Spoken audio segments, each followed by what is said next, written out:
Oh, okay, great. That ends the aerobics portion of today's program. Thank you for that. Just useful to know where everybody's at. And I'm really aiming for this to appeal to anybody, whatever your knowledge and appreciation level is of music. The main thing is, even if you don't understand what's going on, you get to power down your phones, which a little reminder of that, if you want to power down your phones, or at least the volume, and have a conversation. Have some engagement with Brahms and Beethoven and Chopin and these other great musicians. So you don't want to interrupt that signal. So you can turn off those signals, and whether you understand exactly what's going on or not, some of the magic is actually in the not understanding. Just being able to sit back and listen and enjoy the beauty of any art.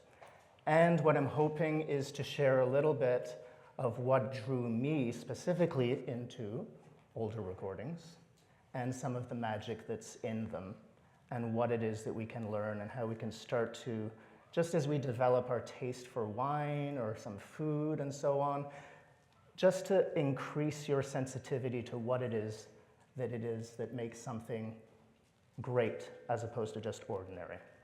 So, these old recordings are really a kind of time travel. The fact that you can listen to the playing of somebody who's no longer alive. Of course, as I'll be talking about, I suggest go to live concerts. That's where it's at. You want to have live experiences and communal experiences.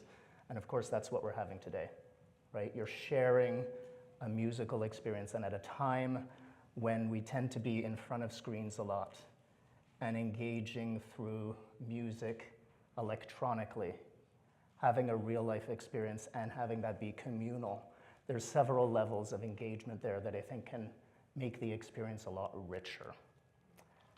And so I started getting into these old recordings when I was studying piano quite unexpectedly.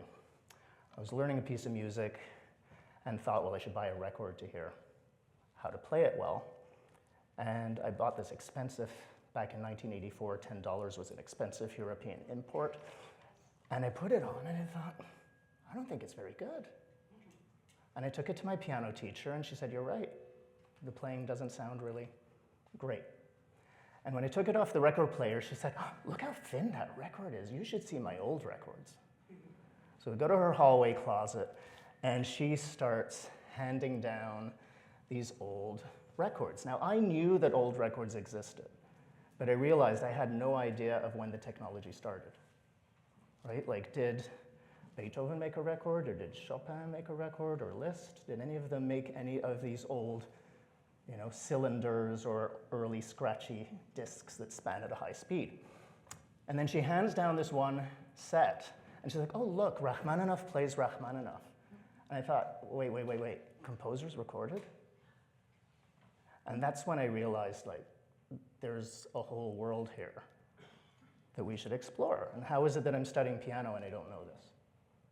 So I was like, can I take those records home? My parents have a turntable that plays 78s. And so then in the days before the internet, what one did was one went to the library, as some people obviously still do and should. And so I got this book, The Great Pianists, by Harold C. Schoenberg, who is the New York Times music critic and won a Pulitzer Prize. And I started reading about the pianists who existed before recordings and then those who made recordings. And I started reading all kinds of fancy words that he was using to describe how they played. And then, of course, I was like, well, I want to hear this for myself, because what words are one thing, but what do they really mean, right? So he's describing Rachmaninoff's sharp rhythmic thrusts, the sense of sonority and fantastic clarity. It's like, oh, how does that translate into sound? Or Joseph Hoffman's aristocratic musical line. How does a musical line become aristocratic? And what's a perpetually singing tone? And how is his playing clear, logical, and sensitive? Or Alfred Cortot, clarity of line, unmistakable rubato, which we'll talk about, and sheer intelligence. Benno Muzewest, without strain or effort, a lyric player with remarkable fluency and subtlety. Well, we're going to be listening to all of them and more, and I'll be hopefully able to give you an experience so you can put these words to the sound and start to connect the dots, right? But this is a little bit like a wine tasting, right? Now, my sister is a wine agent, but I can normally just tell if it's, maybe it's red. When most people are like, they're talking about, it's oaky, or it's fruity, or it's got this first wave, second. I'm just sort of like, it's red. And you might be like that with music, and it's fine, right? You just get to enjoy whatever it is that you're enjoying. So what I started doing in the magical days, again, before the internet, where you had to do things in the real world, as you all have done, by leaving home and not just watching a webinar, but coming into a space. I used to go around my hometown of Montreal, secondhand record shops, and I had a list of names from Schoenberg's book. And every week, once or twice, I'd go through the secondhand shops, flip through the stacks. I developed a much better finger technique for flipping through records than I ever had at the piano. And it's still much better. And so I just was buying all of the things. I developed an eye as well for what looked like a historical record. And I started recognizing names. And I started training myself based on what I was reading, what I was hearing. I didn't like everything that I heard initially, and you might not either, and I'll explain why. But I started recognizing how much variety there was, how many different ways to play the same piece of music there can be. I mean, why would you want to hear the same thing played the same way every time you go? This is why you go to concerts. This is why you maybe play yourself, or you listen to multiple versions of a piece. And so I can say that Beethoven, Chopin, and Liszt did not make recordings. When do you think the technology started? We'll do some more aerobics, sorry. Who says recordings maybe around 1850? Maybe they existed, hands up. 1860, 1870, 1880, 1890, 1900, 1910. Okay, we've already passed it. 1877, the musical genius Thomas Edison sang Mary Had a Little Lamb into his cylinder player. There are rumors that Liszt made a cylinder. Nobody's ever found one. Brahms did, and Camille Saint-Saëns and Granados. But as the technology improved, composers like Rachmaninoff, Bartók, and Prokofiev all made quite a few recordings. And they're looking somewhat quizzical because people don't seem to listen to them and play music the way they were actually doing it. But composers aren't the only ones who are the best at playing their own music. They didn't always have the technique. Some of them did.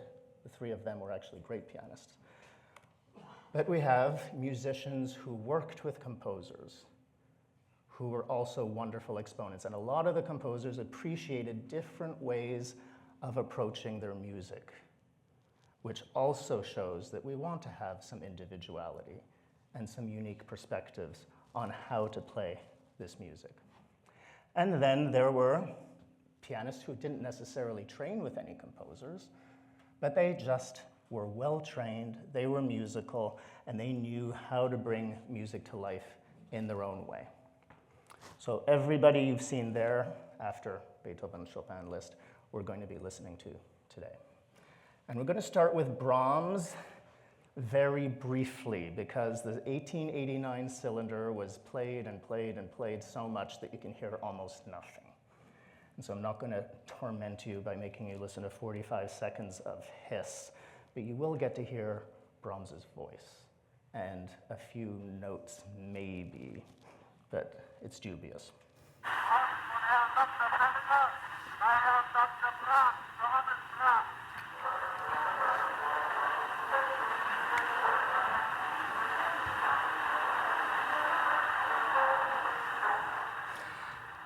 It's so tantalizingly close that we could have had something.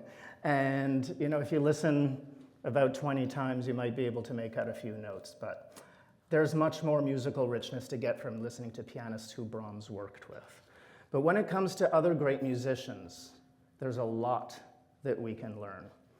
And one of the things that we can learn is not all the headliners are always the best. And I think it's really important to recognize when you're going to concerts and when you're buying recordings, headliners might be absolutely top tier, or they might not. And lesser known artists might be utterly fantastic just because you haven't heard of them, just because they don't have the biggest career or what we perceive are the signs of a big career. Doesn't mean that they aren't delivering really the most top level playing. Now, Paderewski, after Liszt, was probably one of the biggest piano idols. And I mean, they had to, basically get security for him because he was all over the media. He had more endorsements than any present-day pianist, including all of the ones who we think really have major endorsements. They had to have this fence up to protect him from the ladies. And everybody was really into his hair, apparently. But well into old age, he played. And of course, given that he was born in 1860, by the time he was recording, he was not necessarily at his best. And in fact, during his lifetime, some people thought his reputation was overblown. Right? One of the great pianists, Moritz Rosenthal, went to hear him in London, and somebody asked him how it was, and he says, he's pretty good, but he's no Paderewski. But I thought we'd listen to a minute just to hear how even if somebody's not top level, they can still be some beauty. And especially in those days, there really was an elegance with how a lot of the musicians played. We're going to hear him play just the end of a Liszt Rhapsody. And especially wanted you to hear, and I remember hearing this recording for the first time when Harold C. Schoenberg came to Montreal in 1988, and this was one that really struck me.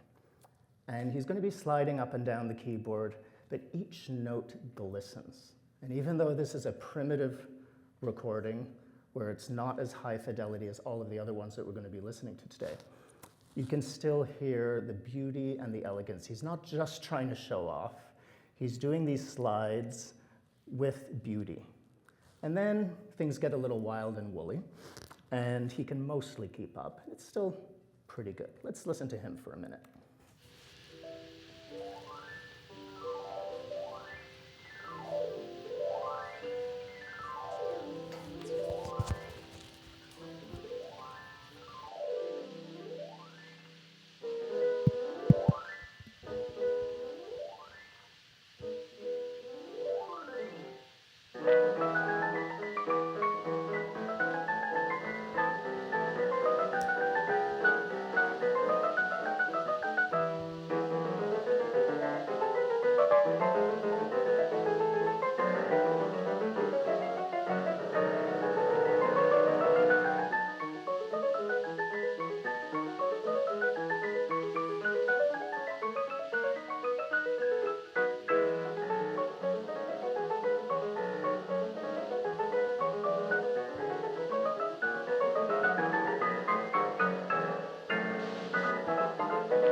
We had to switch to this microphone. Is this on? Is it on? Yes? Okay. So switching technology.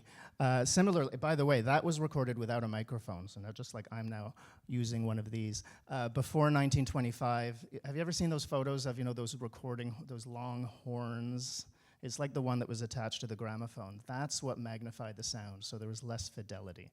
But of course, there's still some beauty that we can glean, but this is not the kind of recording that you're going to put on while you light candles and have a beautiful, filet mignon dinner, but it's nice for studying and some appreciation.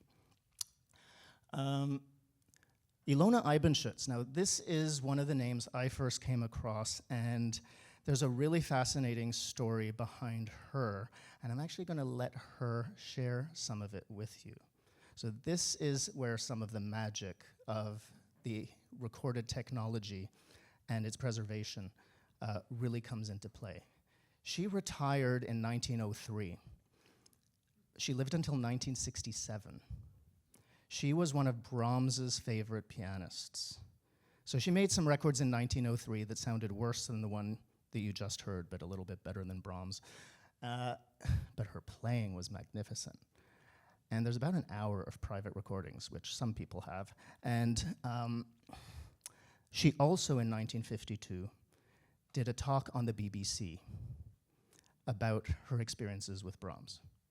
And she tells a story about when Brahms decided she was the first person to whom he wanted to play some of his music, which is now considered, among the greatest piano masterpieces.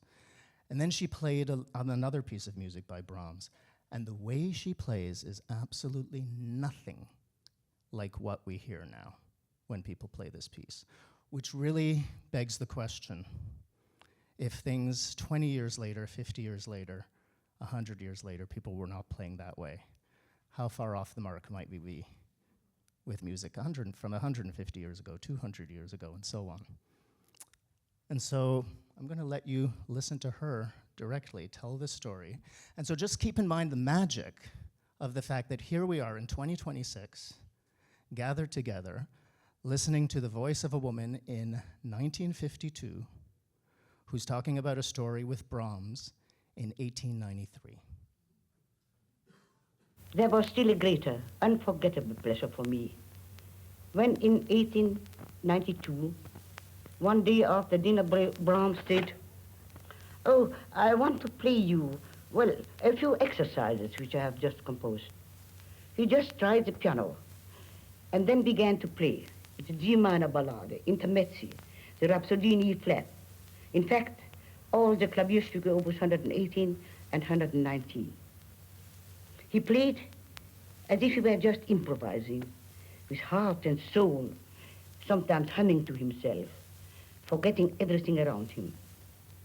His playing was altogether grand and noble, like his compositions. It was, of course, the most wonderful thing for me to hear these pieces, as nobody yet knew anything about them. I was the first to whom he played them.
Now, I know not everybody here will be familiar with that piece, but those who are, I'll give a couple of seconds to pick themselves up off the floor, because that's about double the speed that you'll normally hear that piece. And certainly not with that change of tempo that in this section she's going to play at this speed and then she's going to slow down somewhat. And so Brahms approved of this, but he approved of other styles of playing as well. And so one of the important things is we don't necessarily copy. I'll be speaking about this later on, but certainly there's some inspiration that we can have, and we can recognize that what we see in the text is one thing, it's one direction, but composers didn't micromanage by putting every single thing that a musician is supposed to do. They left it up to their intelligence and their intuition. And at the time, everybody did certain things that a generation or two later they were not doing. And the composers might have expected that because everybody was doing it at the time.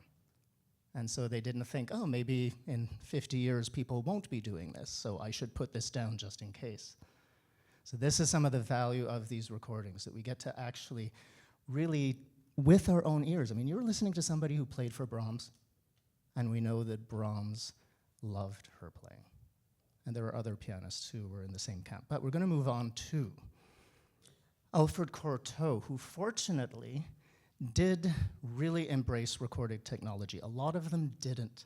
A lot of musicians really felt that recording changed the nature of music making, which it does, because you're not in the same room as the musician. You can listen at home, you can listen repeatedly. And there's also a degradation that takes place as the sound is captured and then the sound is reproduced again. And that's not the same as a live experience. So a lot of musicians refused. But a lot of musicians actually loved recording, but they didn't think of this as a permanent statement. And so 10 years later, they might re-record things and again and again. And Cortot certainly did. He produced at least 40 CDs worth of recordings from the 1920s through to the 50s. The later ones can be a little less reliable, but we'll talk about that. This is some of Harold C. Schoenberg's words, right? The clarity of line. If you think about when I'm speaking, my sentence is like a line. If you were singing along the main melody of a piano piece, that would be the line, the main line. And so when there's all these other notes going on underneath it, you still want to hear the main line. And so there's certain kind of skill a pianist has to be able to make that line audible while you still hear the other notes. Rubato is the stretching of time, where you don't want to do everything rigid, and yet how much do you push and pull? With Cortot, his approach to rubato was absolutely unmistakable, and great intelligence for sure. And Schoenberg also made sure to add some wrong notes. Now this is some of what happened in the early years of recording. There was no editing that was possible. They weren't recording on tape. And what happened later on is when they were recording on tape, they could do multiple takes, and they could cut parts from one performance, blend it with another, and what you heard on the record was a composite, and not necessarily what the musicians did. And in fact, there's a great story in the 1950s, a young pianist who shall remain nameless, who was recording with an elder conductor, and he just kept on having technical lapses in the middle of the recording. And so the engineer said, don't worry, we'll patch it all together. And they're in the recording booth listening to the playback of the edited tape. The pianist says, wow, that's pretty good, isn't it? The conductor said, it's very good, my boy. Don't you wish you could play like that? Now with Cortot, everybody does wish they could play like this, wrong notes or not. He did not let the fact, he was realistic with the fact that you're going to have to repeat things so many times in a 4 or 5 minute section, there's always going to be some wrong notes, so you might as well just go for it. And so sometimes there are, sometimes they're not, sometimes they're overt, sometimes they're not, but musically. And what he did was remarkable. Now he recorded all of this in 5 days, in the days before tape editing. That's first section 30 minutes, then 40, then another 30, then another 40, then another 45. That's a ton of music. Nobody would dare do that now. And I've had some communication with Stephen Huff, who's a great Cortot fan, and he wrote to me after I published this fact, and he said, this is unbelievable that he should do that, and it's still better than anybody else 100 years later. So we're going to listen to Cortot play 3 Chopin preludes, and some of what you can hear is the power and the depth, and the fact that by the 1930s, the piano sound was actually pretty good, even in the 1920s. But there's depth. The nobility comes from his timing, that he's not rushing, that you can hear all of the notes super clearly, and he stretches just the right amount. Now, he was French. He plays like he spoke, and there is film footage of him where he's speaking, and he's always very evocative, and his voice just goes up like this, and just like the cigarette smoke that he was always smoking. So you just pay attention to that, and you're going to hear some fast sections in the second and third preludes. It's still magnificent. I mean, if there's a wrong note, who cares? So let's enjoy Alfred Cortot.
he's always worth listening to. Even when he got a little too old, you can just enjoy the sound that that man produced. There's this assumption, I think, that the sound depends fully on the piano. But these musicians, and any musician really, can have their unique timbre, their unique sound that they bring, even as they play on different instruments. And different instruments will accent that differently. Cortot, I can tell blind within about 5 seconds. Some of these pianists, that's really possible. And so, again, if this was wine, I'd be saying it's aromatic, it's oaky, there's smoky, there's a depth, it's almost mahogany-like. There's this kind of rich singing sound. Again. And if you just hear red, that's fine. Okay. Rachmaninoff, my gateway pianist. He had to make a career as a pianist and didn't particularly want to. He wanted to be known as a composer, and of course he was known as both, and he made a fortune as a pianist. And he made lots of recordings, and he agreed to record, but he refused to do radio broadcasts because a concert was one experience, and he didn't want that experience degraded by being transmitted when he had no control over how people would be listening at home, even though, paradoxically, he had no control over what they'd be doing listening to his records. And there are those who say that Rachmaninoff's playing on records was different than it was in concert. And in fact, that's the case for most artists. As great as the playing we're listening to is, most of these artists played even better in concert, which is really something to consider. And there's some evidence from live recordings of other artists. But with Rachmaninoff, these were some of the quotes from earlier. Sharp rhythmic thrusts, which you are definitely going to notice, I think, in this recording. The sonority, the sound, again, he had a unique sound, but a range of sounds. And when he's playing loud, when he's playing softly, when he's playing with the pedal, or without, when you hear it extremely clearly, or when he creates a hazy effect. You're going to hear a full range in this 1940 recording of his Danse Orientale.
And to think that, again, a decade or so later, you would be hearing his music being played so differently. And not, of course there's allowances and differences, as we said, but there's a lot of what's done in terms of clarity that's missing. A lot of pianists don't dare play without pedal, and it seems to have an on or off, as opposed to Stephen Huff, by the way, is great at that. He demonstrates sort of 8 levels of, he'll just immediately play 8 chords in a row with 8 different levels of pedaling. His technique is that refined. Now, again, because Rachmaninoff refused to let his recordings be his performances be broadcast. We only know what he sounded like in the studio until 10 years ago or less. And this is again the miracle of this technology and the fact that we keep discovering things. In the past decade, a private recording that was made in the home of Eugene Ormandy, with whom Rachmaninoff recorded some of his piano concertos. He did record all of them with 2 conductors. Rachmaninoff was demonstrating at the piano his newly composed symphonic dances, and the next month, Ormandy was going to conduct the premiere. Rachmaninoff did not know that there was a disc-cutting machine off to the side that was recording the proceedings, and these have just been found and made available. And so you're going to get to hear not just a little bit of a fly-on-the-wall experience of how Rachmaninoff played privately. You're going to hear him speaking and singing while he does so.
So something that should have evaporated into thin air, just a private musical experience, somehow got preserved. And we can actually look at all of these recordings in that way. It used to be that music just evaporated after it was played. And then this technology came along and started preserving it, and in a sense, changing our relationship with it. And it's a double-edged sword, like everything. But of course, there's magic like this. And here we are again. How many years later? 1940? I'm not good at math, and I don't want to consider age, but it's a little while ago. And so just some magic there, being able to listen. And there's lots of magic with Rachmaninoff's official recordings, about 10 CDs worth already done from the 1920s through to the 1940s before he died.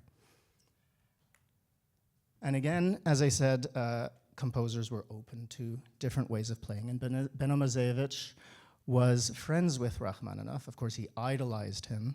And then they developed a bond when they had a conversation, and they realized that Muzewest had had exactly the same vision for one of Rachmaninoff's pieces that the composer had had when he wrote it. And he had never told anybody. Neither of them had talked about it before, and they found they were really aligned.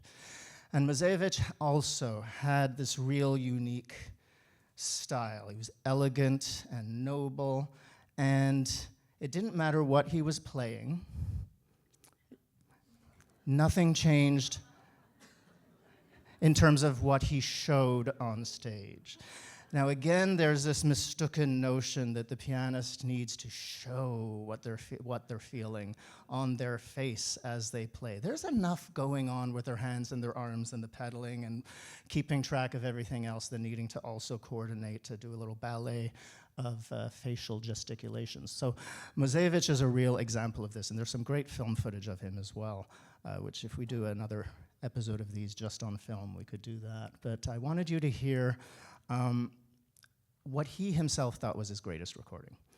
And it shows exactly what Harold C. Schoenberg had talked about in his book that I was reading as part of my training manual, no strain or effort. And the lyrical playing, there's always singing. It sounds like every note is singing with remarkable fluency and subtlety. So we're going to hear him play this piece. And there's a story behind this piece. There's always a story. But there's a story behind this recording. Now, Rachmaninoff had suggested to Muzewest, oh, you should play this new piece I've written. It's really effective, and it's very dazzling, and it takes a lot of work. If you were to look at the score, how many of you read music? You can read music? Okay. So for those who don't, like little black dots represent each note. The page is so full of little black dots that it looks like redacted documents. I mean, it's really, really full. And Muzewest wanted to record this because he had great success with it as well, but the composer had already recorded it. And so his producer didn't want to. He said, we can't compete with the composer's recording. And so on March 17th, 1939, Benno is in the recording studio, and they finish ahead of schedule. And the producer says, well, we've got a little time on the clock. Why don't we let's do another recording? And Benno didn't really feel like it. So he said, he decided to play with the producer a bit. He's like, sure, but the only one I want to do is the Rachmaninoff Scherzo, because he knew the producer would say no. But the producer called his bluff and said, okay, we can do that, but you only get one take. Now, the composer had to do it 7 times before he played a version without wrong notes that he was satisfied with. The composer had to do it 7 times when he was a first-rate pianist. So Benno's like, okay, so there's this lighthearted atmosphere in the recording studio, which is not always the case, right? Because you're there, it's a business relationship, right? You have a schedule, you have to produce a commercial product. This is some of what's changed the nature of performances in recordings. So Benno sits down, and he plays note perfect, musically perfect, what he said 25 years later was his greatest recording.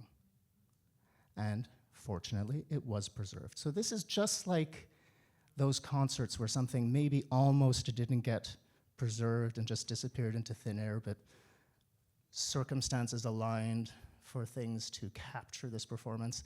That's what happens here. So some of what to listen for here is the lightness. Like, even when the volume goes up or down, there's a light sound and there's a lightness of texture. And even as he's touching the notes quickly, there's always a beautiful sound and there's consistency. So his attack, the way he touches each note, is consistent and beautiful, and you hear the melody. And not a wrong note. And you keep thinking, oh, he's going to lose it here. He's going to lose it at this point. And there's this one point where everything he sort of goes from the bottom of the keyboard and goes up, and you think he's going. Oh, wow, he did it. It's absolute magic.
I mean, it just doesn't get better than that. We can stop now.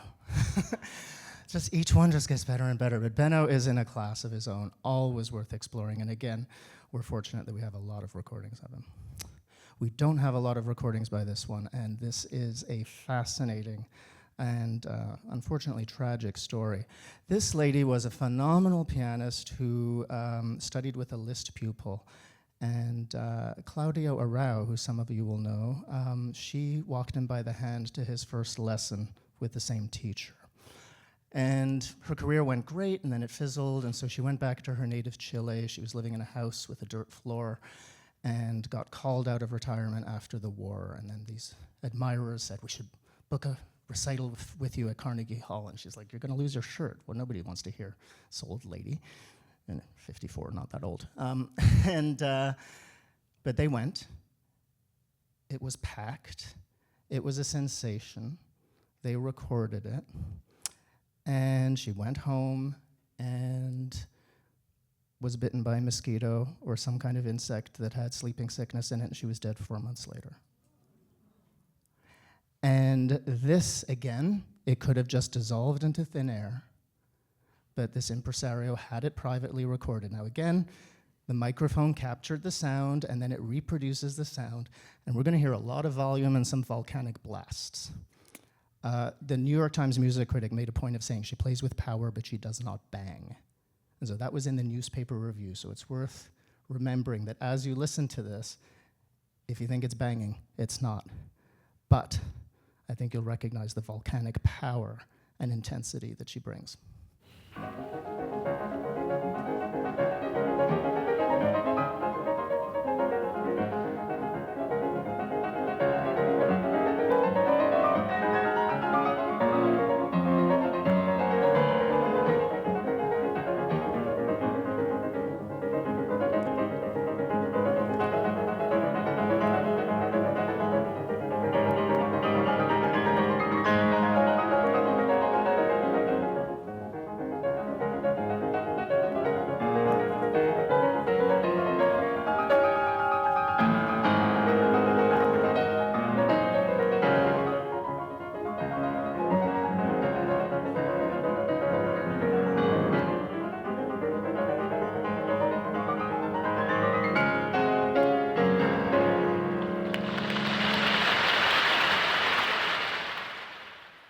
There's a full 2-hour concert that miraculously survived, which if we just went by the few studio recordings she had made, nobody would have thought, you know, she's good, but she's not.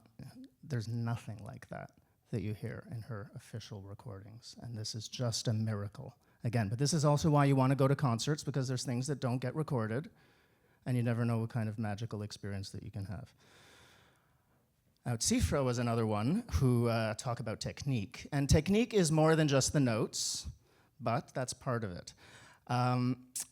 He's been dismissed a little bit because he had such incredible technique and played the most brilliant showpieces, and the fact that literally, as a youth, he played in the circus, so people sort of dismiss him as a circus performer, but he was a great musician, and you can listen to him play very sensitively. And his live recordings are best, but fortunately, there is film footage. And we're going to be watching some film footage of him.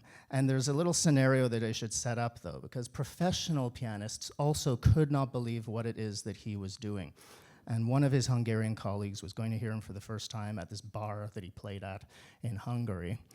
And he walks in and he says that the cigarette smoke was so thick you could hang your coat on it.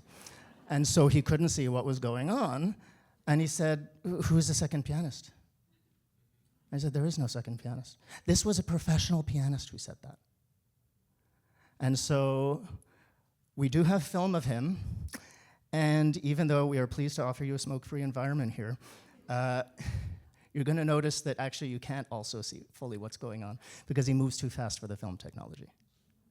But you'll get to appreciate it. It is really, again, he's doing exactly what the music calls for. So, yeah, and he will do the same in sensitive music, but this is quite special.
The one and only accurate response. I mean, I don't know if it was cigarette smoke or just the piano was on fire because of how this guy plays. I mean, that is like next level. And he was a sensitive musician. I do encourage you to explore. On my website, I have a centenary tribute to him, and there's some wonderfully sensitive playing, and of course, this kind of volcanic mastery. What's wonderful is there are so many different kinds of pianists, and we can appreciate their different sensibilities. So he's one, all of the ones that we've listened to so far. For the next two pianists, I mean, I need entire presentations or more on them because they are, I consider, to be really jewels in the crown. And this particular jewel in the crown was completely unknown to Harold C. Schoenberg, to whom I introduced her because he was unaware of her recordings. Marcel Meyer was the muse of the group of six, Les Six, a group of contemporary composers in the teens and 20s of Paris. That's her on the top right, photographed by Man Ray. That's her with Coco Chanel on the lower right. She worked with Ravel, with Debussy, with Stravinsky, with Satie.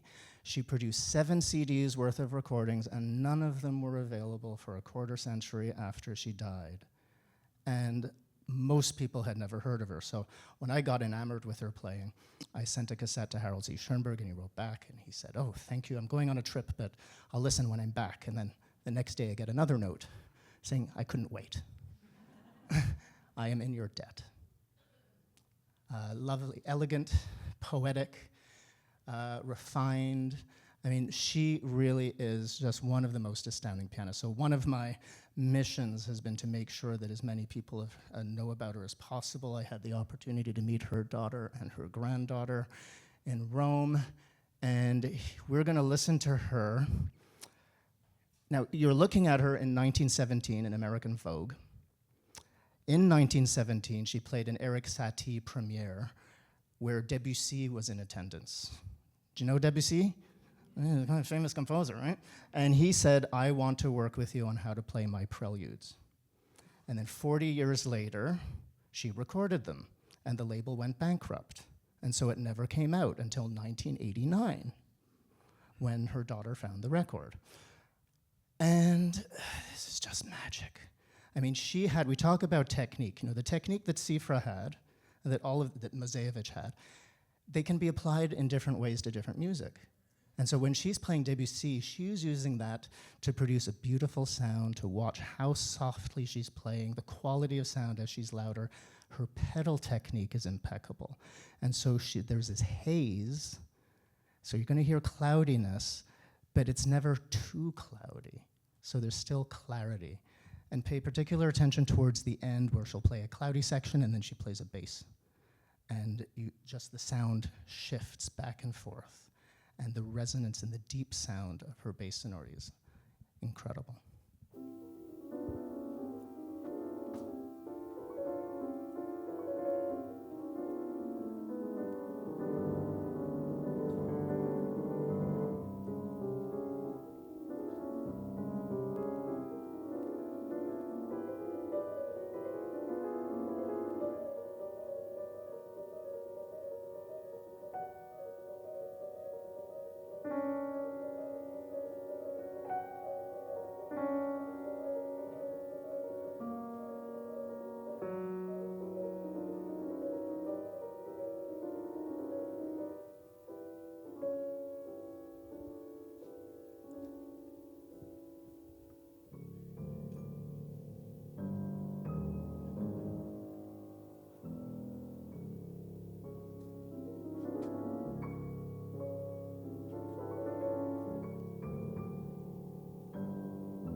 Everything she played was magic. And that includes one that I need to play for anybody here who used to listen to the CBC or still did. Who used to listen to Disc Drive with Jürgen Goth? Okay, great, you're gonna love this. Remember the theme tune from Disc Drive? She made the first recording of that piece of music in 1947. She recorded the complete Rameau piano music again in 1953. And what's amazing, she worked with all of these new composers. She knew how to bring music to life. So even when she's playing music from the 1700s, it sounds alive. It doesn't sound like she has to play stiffly, because the more you go back in time, you need to get more and more serious.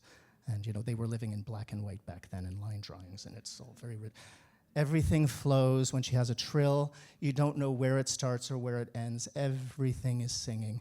And I think, again, hers, whatever it is that you hear, I think hers is the kind of playing that's so universal. It doesn't matter what your musical knowledge is. You can hear there's something special going on.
Doesn't that bring back some memories from the glory days at the CBC and Jürgen Goth? Explore Marcel Mayer. You will never be disappointed.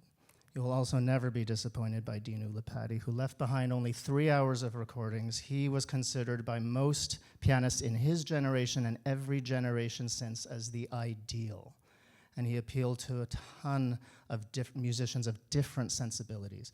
Now, he's another one who really requires his own presentation, which I've done on several occasions. I was absolutely mesmerized by him. In my teens, I started doing tons of research, managed to get myself into EMI's archives.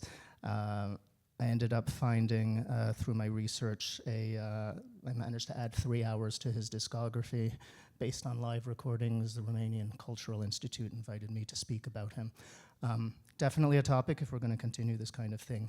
And when historical recordings first started coming out on CD, I was working at A&A Record Store in Montreal. Anybody remember A&A Record Store? They were everywhere, right? Remember record stores? And the first Lepati CDs came in. I was like, oh, we should listen to this. And let's put on Jesu Joy of Man's Desiring. Everybody loves that. Every person in the store came up to see what was playing. And we sold the 7 copies of the $25 CD in the 3.5 minutes it took for the music to finish. And we had to do back orders. Again, whatever you're training, you can tell there's something going on. It's the music, it's how he plays. Each melodic line, and with Bach, there's always different levels. Each one sounds like a different instrument. And Lepati brought impeccable clarity and the capacity to make everything sound perfectly clear. So let's enjoy this.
I mean, you can tell why that's been a bestseller for 76 years.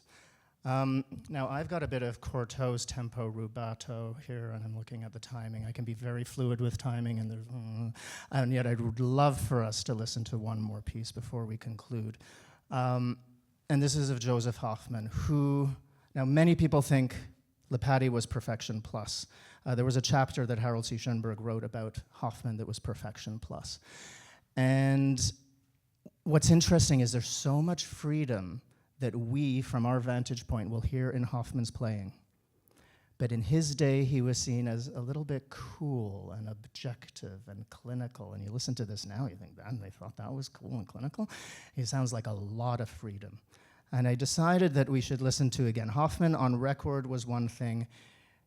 The fact that we have radio broadcasts from 1936 that exist, which were published for the first time, again, in the last 10 or 20 years before this, I mean, we are living at the best possible time. I mean, not for hearing them in concert, unfortunately, but we get to hear this. And I chose this because, I mean, again, he's doing so much, and because this is a familiar piece of music that you've probably heard in many ways, I think you will be able to hear some of the originality and uniqueness he's bringing to his performance, the way he stretches things and voices things really with incredible clarity, so it really sounds like multiple instruments. So rather than fade, we're gonna do the full 5 minutes, and then we'll open up, we'll have a little wrap up and then have time for some questions, and I'll be available also afterwards for those who wanna hang out before we get booted out. So let's listen to Joseph Hoffman live. 1936, let's do the math, that's 90 years ago.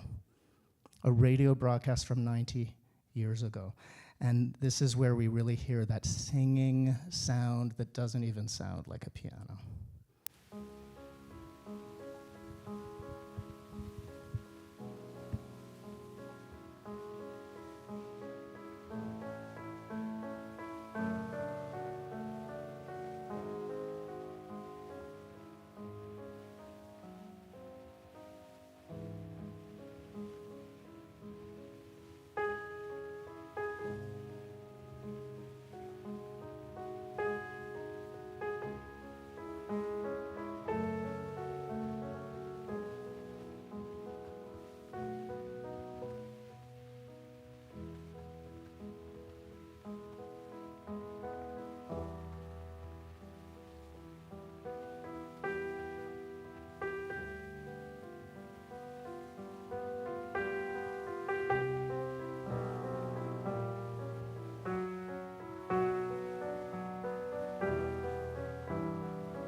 You've probably never heard a performance quite like that. But isn't that the case with every performance? Right? And this is the magic of going to concerts, listening to recordings, being inspired by what we hear without necessarily needing to copy. This is the important thing for musicians. What Yasha Spivakovsky, a great unknown pianist, unknown in our generation, said, seek what they sought. They were all searching for something, and that's what all real artists and musicians are doing. They're searching for something in the music to communicate, and when we're in the audience, we get to experience that, just like we got to here today. Now, Arthur Schnabel, who called the recording studio the torture chamber, was specific about the fact that there is a vibration between living beings, and when you go to a concert, even more than what he's saying, just about being in the original production, bottom paragraph, and being in the same room with the performer, you react differently. It's not just that, the sound waves are coming from the instrument and you are marinating, just like you were through this reproduced sound. You're marinating in the sound waves that are being created in the moment, and these live experiences like we had Rosita Renard's concert that just could have disappeared into thin air, you get to experience these and they remain alive in your memory. Right? And art is how we decorate space, but music is how we decorate time. It's such a wonderful quote. And it remains etched in your memory. Isn't it true that you can listen to a certain piece of music and you immediately have a flashback to high school or, wedding days or, other sort of occasions? And so, as much as I've been presenting pianists who you can't hear in concert because they're no longer with us, what I'm encouraging is, yes, listen to them, and yes, appreciate live music. And this is one of the reasons why, we have these wonderful sponsors of Vancouver Recital Society and Muzewest. Maybe we can give them a hand, thank them.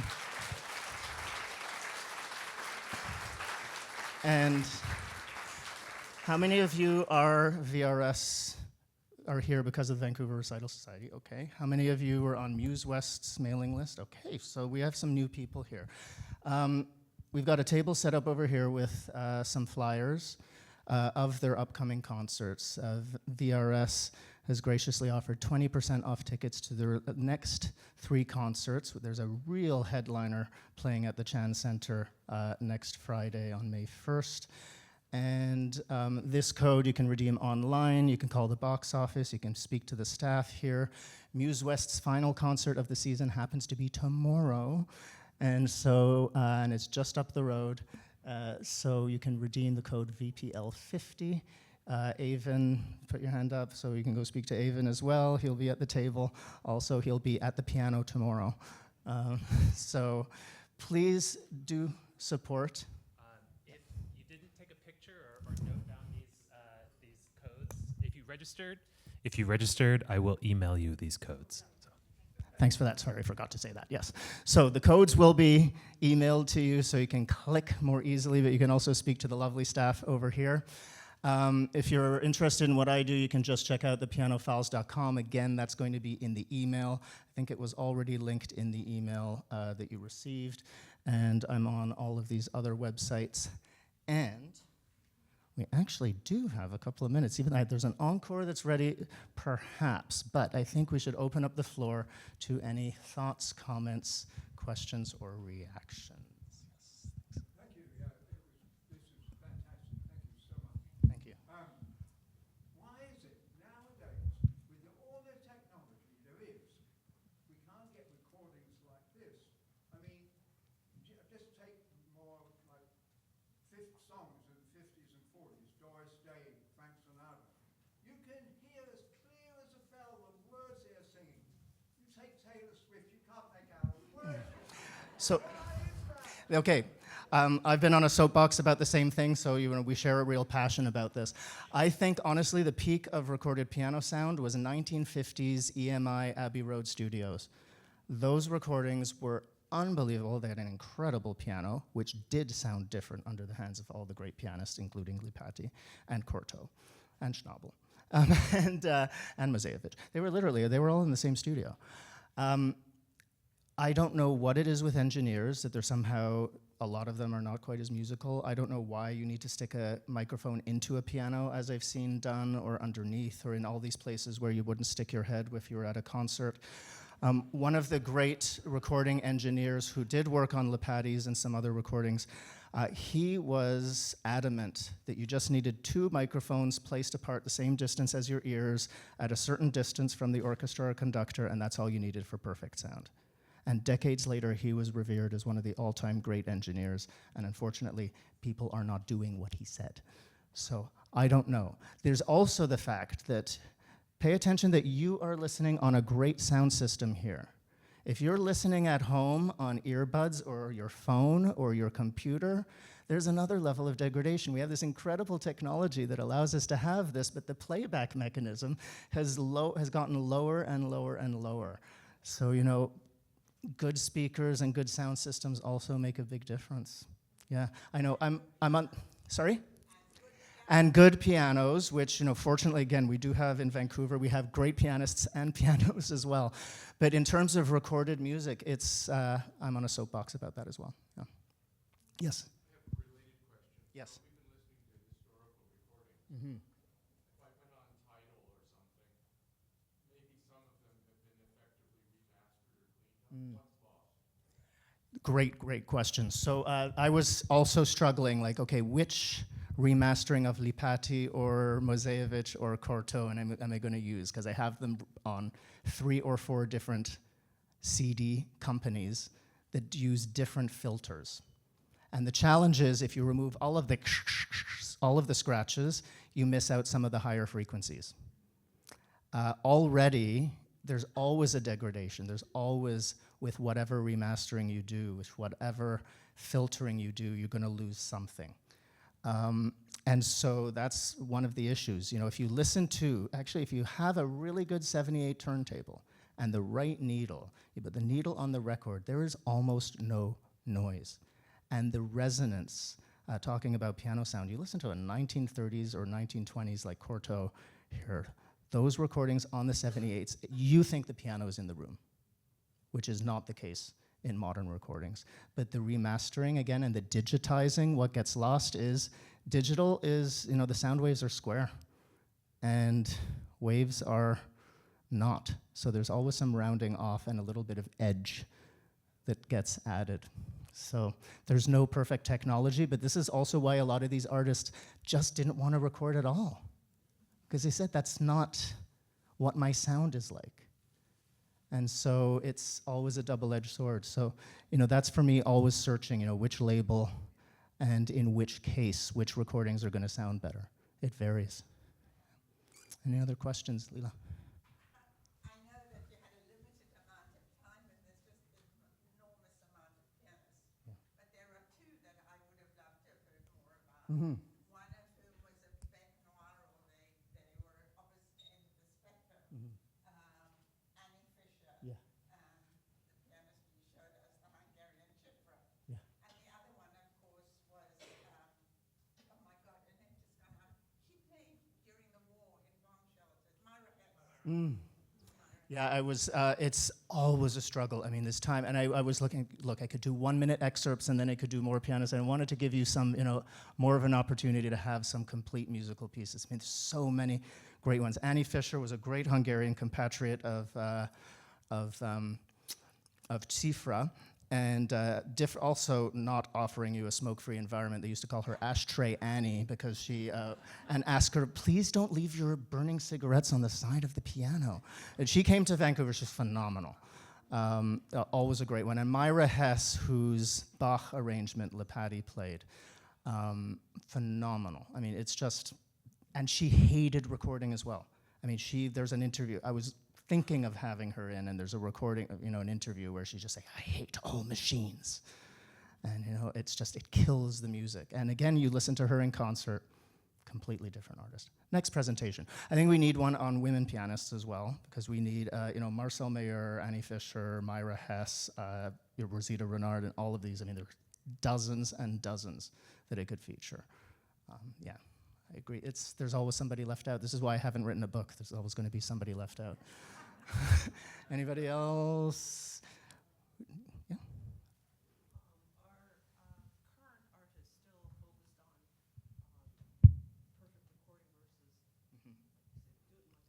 Yeah, this is a great question. So in terms of today's I'll repeat the question. So today's pianists, are they, do they just do things in one take, or how do they do perfect recordings? There's a lot of artists who now focus on doing their best to just do complete takes. And then hopefully there's one that works. Valerie Tryon in Canada, I mean, she's in her 90s, and she still does, all of her recordings are complete single unedited takes. So some do that, but this is the challenge, is that recordings are a different experience and they're a different product from a live experience. And so, I understand, I mean, I would like to go back and redo a couple of things that I did in this presentation. This is what it's always like in a live experience, right? It's never perfect. Oh, I wish I'd done that, I wish I'd done that. And a lot of artists listening to the recordings might think the same thing. But there is, in concert, one of the things that's been happening is a lot of people have become so note perfect centered because we're used to that on recordings. You hear a wrong note in concert. There's now an increase. I think people are a little bit more willing. There's some interest in, let's just express the music. Let's just have the music. And it's going to depend from pianist to pianist. But yeah, it depends on the artist. Yeah. Okay, yes. Would you like to mention the Russian school, the Russian pianists and their recording Soviet recording technology, and also a handout to the great piano series on CD, the 2 CD sets? Yeah, so the challenge with, again, there's so many schools. The French school, there's so many and so many different styles. And with the Russian, there's pre-war and post-war. There's actually Russian and then Soviet school. And there's a whole range of them as well. There's so many. Sofronitsky, unfortunately, he suffered. It seemed like they just wanted to make sure every recording sounded as bad as possible, and like that it was underground in an out of tune piano. It's really, again, more pianists from Russia than could be included in a single presentation or multiple presentations. And the Great Piano series, again, that was on CD about 25 years ago, there's always omissions. This is just the challenge, but it was a wonderful project to aim to open up this kind of musical world. So I think this is going to be time. We're officially, again, tempo rubato. I want to thank you, the Vancouver, the amazing staff at the VPL, if we can give them a round of applause.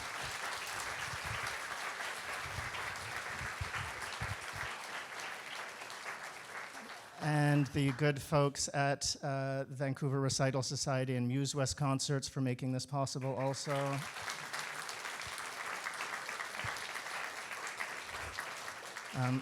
To all the pianists who we heard who cannot hear your applause, but I'm sure would appreciate it.